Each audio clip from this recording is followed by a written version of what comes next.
l'OM en cas de victoire remonte à la 2e place du classement. Bonsoir à toutes et à tous, nous sommes dans le Marseille de l'Est au stade de la Métaux. Ça va beaucoup mieux pour Strasbourg, une première victoire à l'extérieur, ce n'était pas arrivé depuis le mois de novembre 95 à Guignon.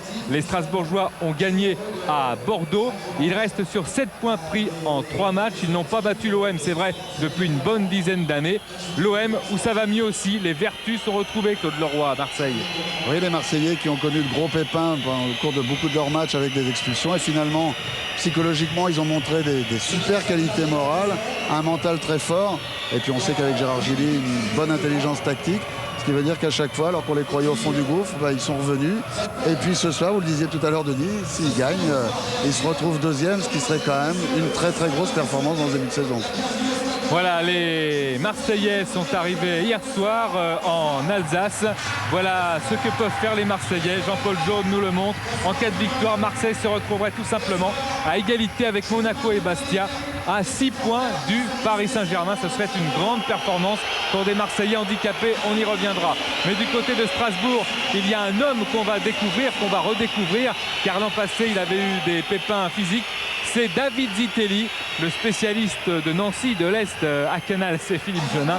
Il a rencontré David Piero Ramazzotti et ça tombe bien puisque du côté de Marseille, il y a 2 Italiens, Franceschini qui est suspendu et Malucci. Marcel Dib est avec nous, le directeur sportif de l'OM. Bonsoir. Bonsoir. Alors juste 2 petites questions, justement, on parlait des Italiens. D'abord, on va commencer par le mauvais côté de l'OM, si on peut dire. En ce moment, c'est 24 cartons jaunes et 4 cartons rouges. Comment est-ce que vous expliquez ça? C'est la naïveté, c'est des petits problèmes inhérents au match, tout simplement? Non, je pense qu'en ce moment, sur les matchs, on joue très dur derrière. C'est vrai qu'on fait des tacles en retardement et on a pris des cartons qui sont mérités et il y en a par contre qui ne sont pas mérités et là c'est le jugement de l'arbitre comme le carton rouge de Franceschini. Je crois que ce soir-là il ne le méritait pas. D'accord. Marcel, on va justement Reynal Pedro, c'était le premier carton rouge de l'OM dans une petite discussion avec Frédéric Brando. Là c'est le 2e contre Metz, ça doit être Malucci justement.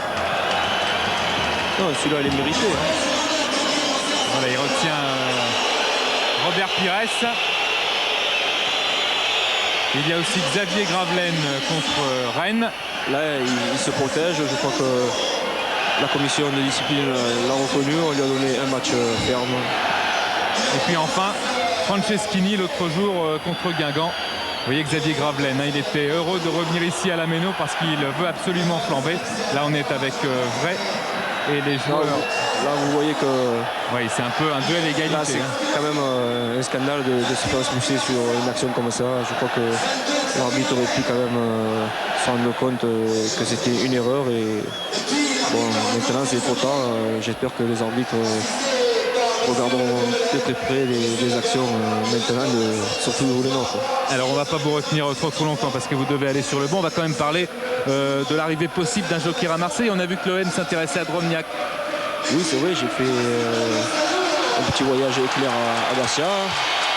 Drobniak est sur notre tablette, c'était une entrevue.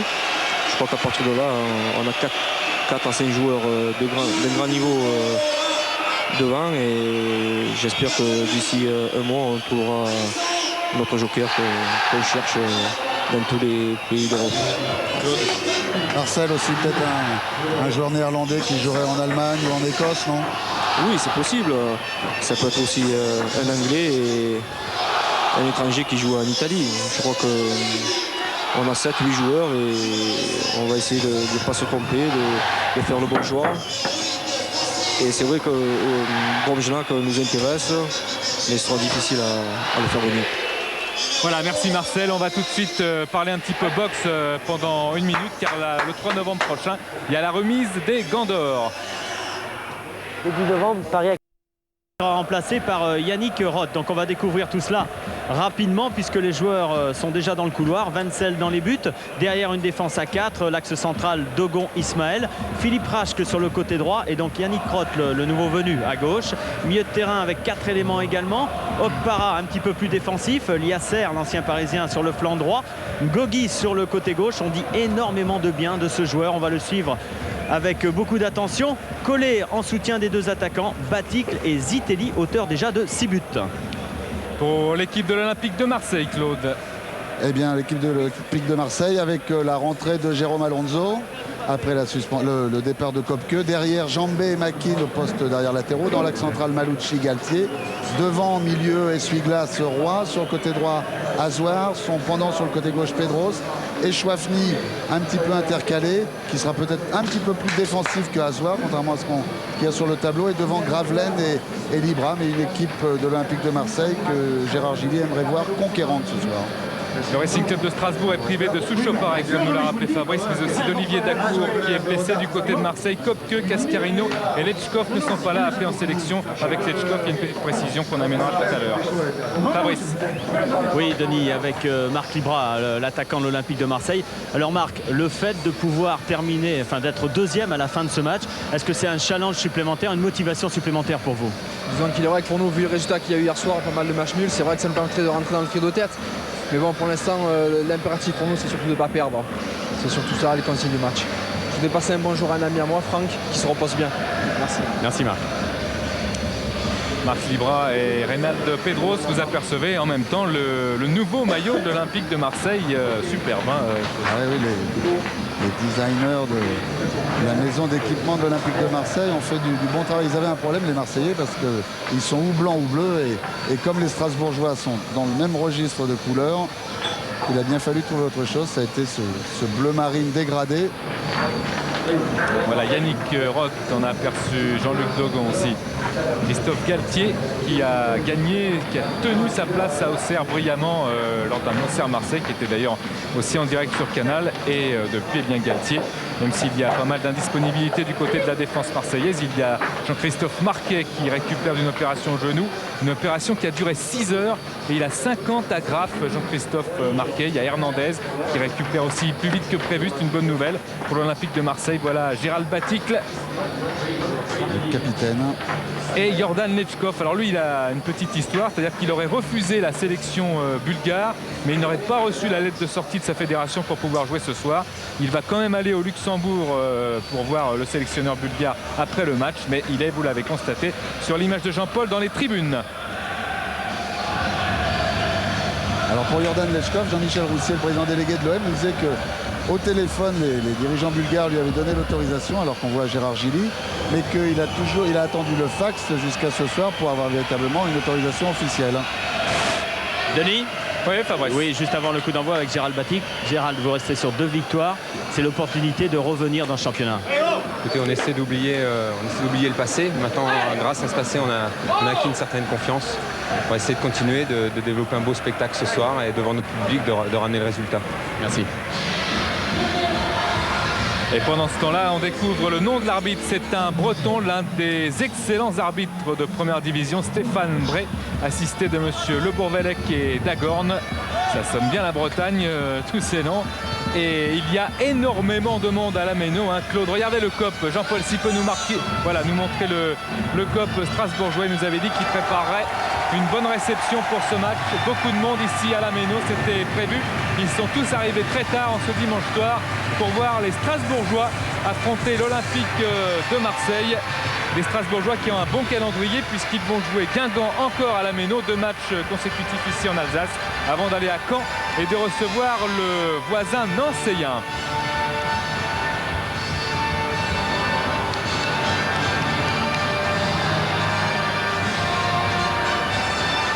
Et Jambet qui embrasse la pelouse de la Méno.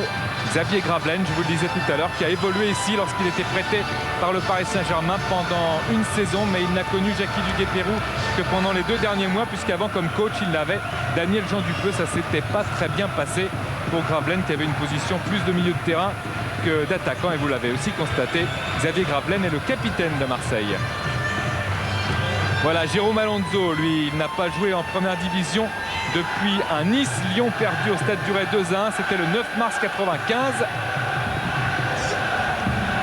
Et il est titulaire ce soir car Andreas Kopke joue bien avec la sélection allemande contre l'Arménie. Kopke qui était le seul joueur du côté de Marseille à avoir évolué pendant 900 minutes. Bientôt le coup d'envoi. Regardez. Superbe image de Jérôme Alonso qui embrasse le poteau. Il aimerait tellement faire honneur à ce poste de gardien de but de l'équipe de l'Olympique de Marseille en Jean remplacement de Castaneda, Kopke. Gérard Gilly et le président Roussier. C'est parti avec Baticle, Zitelli. Rush de Zitelli, un premier tacle de Malouchi. Repousser ce ballon par Galtier.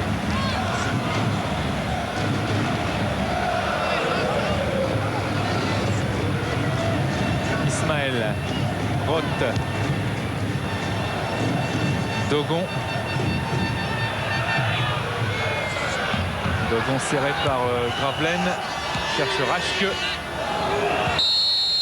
Et une première touche qui sera pour les Marseillais. Philippe Raschke qui avait justement failli être Marseillais, mais le président Veller lui avait promis qu'une équipe serait construite autour de Mostovoy, autour de Leboeuf.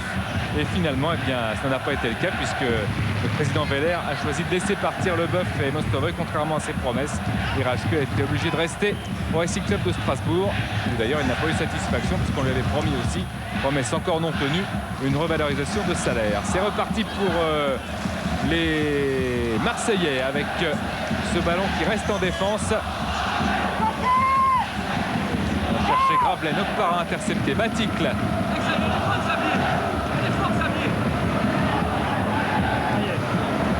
Et Yasser en position de hors-jeu. Gérald Baticle a un petit peu trop attendu pour la mettre dans l'espace à Yasser. On revoit le hors-jeu de l'ex-parisien. Jambet.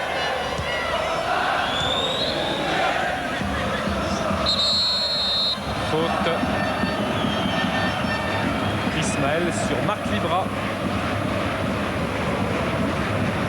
Valérien Ismaël appelé dans la sélection Espoir. La première sélection Espoir puisqu'ils sont une trentaine à avoir été retenus par Raymond Domenech. Attention à Pedro sur l'aile gauche face à Raschke qui a touché le ballon. Dogon va essayer de sauver le corner. C'est ce qui a été fait. Le ballon qui va en touche.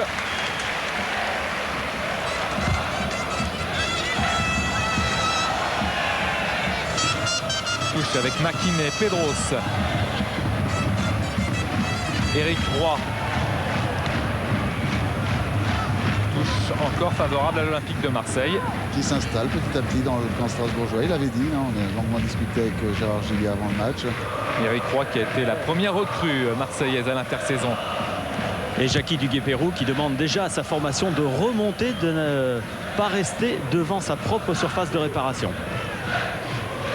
Oui, parce qu'on a vu tout à l'heure sur l'action justement de hors-jeu de Yasser, ce ballon, Gérald Baticle a mis longtemps parce qu'il n'avait pas beaucoup de solutions, parce que les Strasbourgeois étaient quand même très nombreux dans leur zone défensive. Et en apercevant le brassard de Xavier Gravelaine, je me suis aperçu aussi que si Gravelaine a le brassard, c'est parce que, il faut le signaler, Jean-Philippe Durand a été opéré du ménisque. Et il est absent, opéré des adducteurs plus exactement. Roy, Malouchi, Galtier, Makin, Pedros, Roy. Ah, c'est bien joué. Ouais, c'est un bon échange avec une frappe au-dessus de la cage de Vincel, d'Olivier Chouafny. Qui a marqué un superbe but lors du dernier match sur une...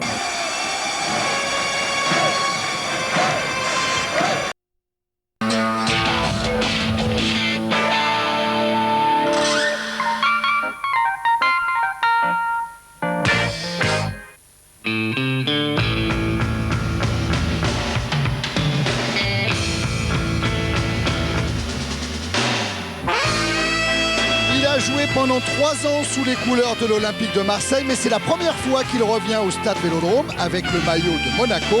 C'est Fabien Barthez. Il a marqué 16 buts en une demi-saison avec l'OM. Il est toujours aussi efficace. Sonny Anderson aujourd'hui à Monaco. Andreas Kopke, la cigogne de Kiel, doit faire parler toute son expérience pour préserver la cage de l'OM. Et il peut s'appuyer sur un autre joueur d'expérience, son capitaine Jean-Philippe Durand.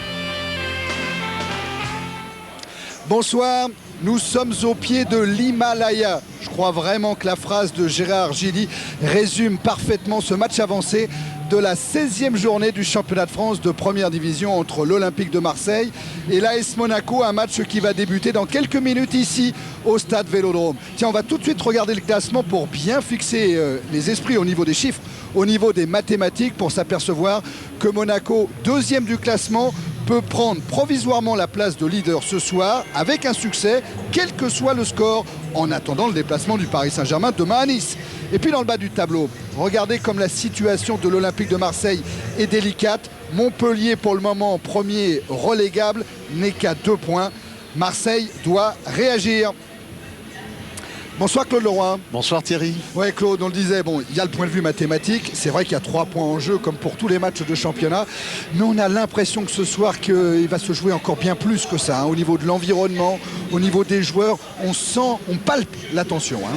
Vous voyez dire que la dernière fois qu'on était avec Canal et l'Olympique de Marseille, ils jouaient pour une 2e place, c'était à Strasbourg, il n'y a pas très longtemps. Oh, il y a un mois. Hein. Et c'est vrai que ce soir, on a un peu discuté avec tout le monde, on a discuté avec Marcel Dib, avec Gérard Gilly, avec Jean-Michel Roussier, et il y a une grosse pression dans cet Olympique de Marseille. Ils savent qu'il faut qu'ils montrent absolument quelque chose, pas forcément gagner, mais au moins essayer de développer un football de qualité. C'est, je crois, l'objectif.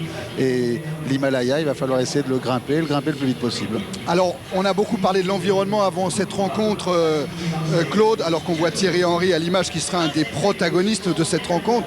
On a beaucoup parlé de l'environnement. Pour le moment, ça se passe bien, même si du côté de Jean-Michel Roussier, on commence un petit peu à s'énerver. Pas à s'énerver, mais à être un petit peu impatient. Quoi, hein. Impatient et déçu parce que bon, ils ont quand même refait beaucoup de choses en quelques mois à l'Olympique de Marseille. Il se dit qu'il y a une certaine injustice et c'est vrai qu'il y a encore quelques minutes, il fallait qu'il règle des problèmes avec des contrôleurs. Donc il y a une certaine fatigue, une petite fatigue nerveuse, ça crée de la fébrilité.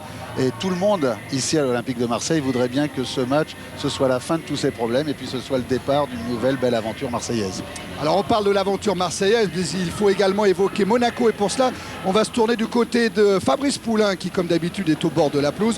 Fabrice, on ne va pas tout de suite évoquer la composition des équipes, mais un point quand même qui nous inquiétait avant la rencontre. Barthez a été touché lors de la dernière journée de championnat, souffre un petit peu des côtes, de la hanche. Il joue ou il joue pas? Oui Thierry, effectivement, Fabien Barthez qui souffrait un petit peu des côtes. Mais je vous rassure, Fabien Barthez sera bel et bien dans le but monégasque.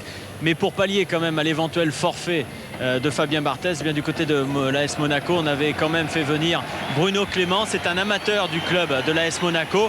Mais malheureusement pour lui, il ne sera pas sur le banc des remplaçants. C'est Fabien Barthez dans les buts et donc Porato sur le banc des remplaçants. Claude, j'ai l'impression, hein, avec Fabrice, on a eu la même impression, avec vous, on l'a également puisqu'on en a parlé. À l'OM, on cherche un patron. Hein. On cherche un patron sur le terrain et on cherche un patron même en dehors du terrain. Hein.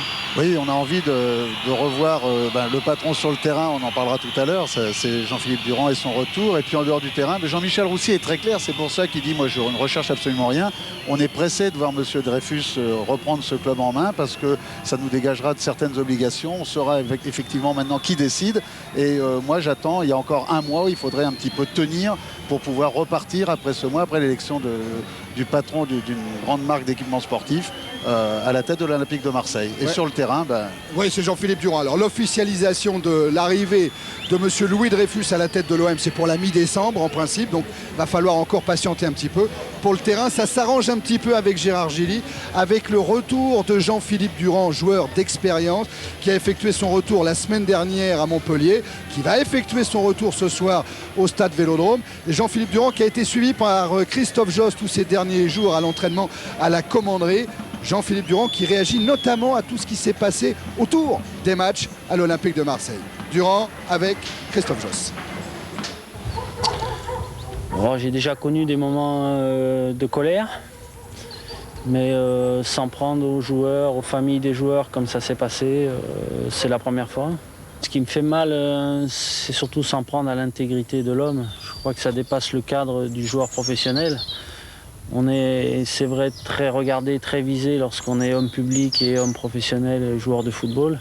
Maintenant, s'en prendre à l'intégrité, à la famille, aux enfants, aux épouses des joueurs, ça dépasse complètement le cadre du football et ça, c'est complètement condamnable. Alors l'OM assommé a besoin de se retrouver en famille, au calme, le plus loin possible des yeux, des objectifs ou autres micros indiscrets. C'est un lendemain de défaite à Montpellier, mais pas seulement, une sorte de gangrène qui ronge l'OM de l'intérieur. Un mal dont tout le monde a conscience, mais personne pour l'instant n'est en mesure d'y remédier. Et au fait, de quoi souffre vraiment l'OM ? C'est très simple, on est sur le terrain, on doit faire une passe en une touche, on la fait en 2 touches. On doit tenter une passe longue, on hésite à la faire, on fait une passe courte. Le partenaire fait une bêtise, on baisse la tête au lieu de l'encourager. C'est tous des petits détails qui font que petit à petit, le groupe perd sa vraie valeur et ses vraies qualités et chaque joueur en est diminué. C'est ça qui fait la différence. Et c'est l'OM tout entier qui est KO, plongé dans le doute, la crainte, en quête de solutions, à la recherche de ses vraies valeurs, d'une sérénité perdue qui a fui. Déjà 7 expulsions depuis le début de la saison, soit un exclu tous les 2 matchs, excessif sans doute, regrettable assurément. Pour s'imposer à Marseille, il faut avoir un certain niveau psychologique, un moral bien accroché. Ça fait partie aussi du bagage de tout joueur. De grands joueurs, lorsqu'on veut venir jouer à l'Olympique de Marseille, d'autres sont passés par là, se sont exprimés de façon extraordinaire. C'est vrai, lorsqu'on arrive à bien gérer cette pression, finalement on découvre peut-être des qualités qu'on n'avait pas. Par contre, si on gère mal cette pression, on perd une grosse partie de son potentiel. Et pourtant ce potentiel est important. L'OM est fort d'une richesse incontestable de joueurs de renom. Voilà sans doute pourquoi aujourd'hui le staff technique dans son ensemble se trouve dans l'embarras. Et Gérard Gilly, l'entraîneur, de marteler son message face à des Marseillais impatients, intransigeants même. Moi je n'y vais pas par 46 chemins, hein. J'y vais franco, il le sait Gérard. 5, 4, 3, 2, 1. Gérard Gilly, donc le bilan sera tiré après Monaco. Justement Monaco, c'est maintenant. Alors comment ça se passe? On est devant l'Himalaya monté, donc on va essayer de réaliser un exploit. Pas uniquement pour Gérard Gilly, mais simplement pour que la situation de l'équipe puisse s'améliorer et qu'on puisse retrouver la sérénité, la confiance qui était la nôtre il y a un petit mois. En fait, à Marseille, on a besoin de récupérer, de reprendre ses esprits après les incidents qui ont déstabilisé le club et les joueurs. Et à la haine, les supporters préfèrent aujourd'hui faire succéder les messages d'encouragement. Bonne chance. Moins d'excès, plus de raisons, l'OM s'efforce de retrouver son vrai visage, sans perdre de vue que tout bascule très vite ici et qu'il faut rester vigilant. C'est à ce prix que les enfants des Caillols, d'Andoum, des Égalades et tous ceux qui aiment profondément ce club le supporteront comme avant et écouteront son accent si particulier, chantant. Cet accent, en définitive, d'un très bel été indien qui autorise bien volontiers à l'espoir. Oui, espoir, il a raison Christophe, parce qu'après tout, à Marseille, on aime les matchs chocs, les matchs avec beaucoup de pression. Et Monaco vient mettre la pression à Marseille. Monaco, c'est à l'heure actuelle, et c'est en tout cas ce que pense Gérard Gilly, la meilleure équipe en France. Et c'est vrai que la succession de bons résultats obtenus par la formation de Jean Tigana prouve cette affirmation de Gérard Gilly. Hein. Oui, ils ont fait toute une suite de super matchs, même s'il y a eu un petit peu la faute, un peu par suffisance, nous disait Jean Tigana tout à l'heure, contre Mönchengladbach pour le match retour. Mais la qualification était acquise. La qualification était acquise, mais en qualité de jeu, c'est vrai qu'ils ont fait beaucoup de bons matchs et qu'on peut considérer avec le Paris Saint-Germain que ce sont vraiment les 2 grosses équipes de cette première partie du championnat. Et Marseille, c'est la passion, et contre les grosses équipes, en général, les passionnés sont sublimés. Ouais. Tiens, voilà, Jean-Jacques Salem a bien raison. Il nous montre le danger, un des grands dangers pour Marseille. C'est Sonny Anderson, 90 matchs en première division française, 56 buts marqués. C'est hallucinant. 8 buts cette année avec une parfaite régularité à domicile et à l'extérieur. Il marque partout, Sonny Anderson. 4 buts au stade de Louis II, 4 buts pour les déplacements de l'AS Monaco. Et des buts importants, 5 buts victorieux. Et voilà, des buts qui font marquer des points. Ça aussi, c'est extrêmement important. Et c'est un superbe joueur. Oh oui, on va s'en apercevoir, et son entente avec Thierry Henry pourrait encore faire des ravages ce soir. On met un petit peu entre parenthèses le match de football, on respire parce que la pression elle va être forte hein, ce soir au stade Vélodrome, et on parle d'une autre pression à venir dans la nuit de samedi à dimanche prochain. Très honnêtement, si vous avez la possibilité d'écourter un petit peu votre nuit, il faut le faire avec une grande réunion de boxe qui débutera à 3 h du matin, et le choc aux alentours de 5 h du matin, le championnat du monde des poids lourds entre Mike Tyson et Holyfield. Bande annonce qui nous vient des États-Unis. It's hard to imagine anyone who hits harder than Mike Tyson.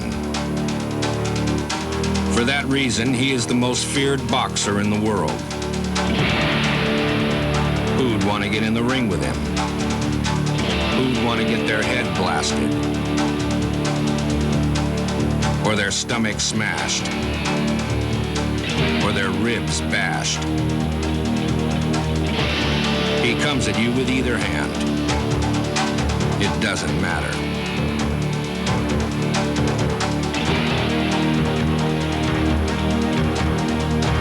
Who wouldn't be afraid to fight him?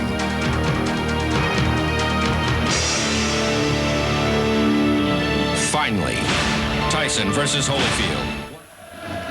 Ouais, je crois que c'est à ne pas manquer, c'est dans la nuit de samedi à dimanche, le grand combat aux alentours de 5 h du matin. Je voulais vous dire également qu'il y avait des rendez-vous sur Canal avant cette nuit de boxe. Demain, 22h50, Philippe Bruet vous attend pour Jour de foot. Et puis demain, après tout, si vous êtes abonné au numérique, à Canal Satellite Numérique, et nous sommes déjà 150 000. Il y a Claude, il y a moi, et on est nombreux, on est déjà 150 000. Ben, rendez-vous demain à 19h50 sur kiosque pour toutes les 9 autres matchs de cette journée de première division en direct, en intégralité. Si vous n'êtes pas abonné, c'est pas grave. Vous allez voir votre revendeur Canal+. Tout est disponible très très rapidement maintenant. Allez, on revient au match. On revient à ce Marseille-Monaco et on retourne du côté de Fabrice Poulain. Oui Thierry, avec Patrick Blondeau. Patrick, vous êtes né à Marseille, vous connaissez bien le contexte marseillais. Vous jouez à Monaco avec une confiance et une sérénité à l'heure actuelle. Est-ce que vous allez vous préoccuper un petit peu de ce contexte particulier? Déjà au départ, je suis né à Marseille, tout le monde le sait, dans un quartier qui se prénomme La Viste. Ça me fait plaisir de jouer au Vélodrome. Maintenant, pour le contexte de Marseille, je le connais, ça fait plaisir d'évoluer ici. Pour moi, le public de Marseille, c'est un atout. C'est vrai qu'aujourd'hui, ils ne sont pas trop contents des joueurs, mais je pense que ça va revenir. Ils sont dans un flou et moi, je pense qu'ils vont se redresser. Merci Patrick, bon match. Et puis Thierry, je vais me retourner de l'autre côté avec Olivier Chouafny. Et lui, la particularité, bien, il est né à Menton, juste au-dessus de Monaco. Alors Olivier, on parlait du contexte marseillais un petit peu particulier. On parlait de confiance et de sérénité du côté de l'AS Monaco. Dans quel état d'esprit vous allez aborder cette rencontre? Disons qu'on est parti 2 jours au vert pour être un peu plus solidaires les uns les autres. On a traversé 10 jours très difficiles et j'espère que ce soir ça va bien se passer. Les gars sont tous concentrés et en principe ça devrait aller. Et pour ce soir, il n'y a plus rien à perdre de toute façon. Non, il n'y a plus rien à perdre et tout à espérer. On a le public qui est derrière nous, tout le monde est derrière nous, solidaire. Je pense qu'on ne peut rien dire de plus. Bon match aussi Olivier. Tiens Claude, juste un coup d'œil sur ce graphique qui montre les progressions de Monaco en rouge et de Marseille en bleu depuis le début de la saison. Regardez le match d'il y a un mois dont vous parliez. C'est sur la partie droite de votre écran. Quand Monaco et Marseille étaient au coude à coude. Il y avait un point d'écart. Ouais, il y avait un point d'écart. Marseille jouait à Strasbourg et le mois d'octobre a été épouvantable pour l'équipe de Gérard Gilly. 5 matchs, 1 point seulement de prix, un but marqué seulement. Un but des Chouafny à Strasbourg, alors qu'ils avaient fait un bon match et qu'ils avaient perdu en fin de match sur un but de David Zitali. Ils auraient très bien pu faire match nul ce jour-là, ça aurait peut-être pu changer beaucoup de choses. C'est pour ça que dans le foot, il ne faut pas aller trop vite en besogne, pas faire trop de grandes déclarations parce que ça bascule tellement vite une saison de football. Marseille est en train de se remettre en place, en train de recréer un club. Peut-être qu'il faut lui laisser le temps parce qu'il y a plein de joueurs qui sont arrivés, il y a une mosaïque, il y a une mayonnaise qui doit monter. Pour le moment, elle ne monte pas très bien, mais je crois qu'il y a la place pour revivre quand même de grands moments ici. Alors, dans le même temps, Monaco, au cours de ses 5 derniers matchs de championnat, a pris 13 points sur 15 possibles et a marqué, tenez-vous bien, 14 buts. C'est vous dire, quand Gérard Gilly parlait d'Himalaya, il avait raison. Ça y est, les joueurs font leur entrée sur la pelouse. Le public de l'OM est redevenu le vrai public de l'OM. Ah, ils sont derrière eux. Hein. Il n'y a qu'à voir cette immense banderole. On a senti que les Monégasques ont eu un accueil difficile quand ils sont arrivés. Les Marseillais ont été applaudis, c'est-à-dire que le public à Marseille est prêt à tout leur pardonner. Maintenant, c'est aux Marseillais d'essayer de se le mettre, ce bon public du Stade Vélodrome dans le dos.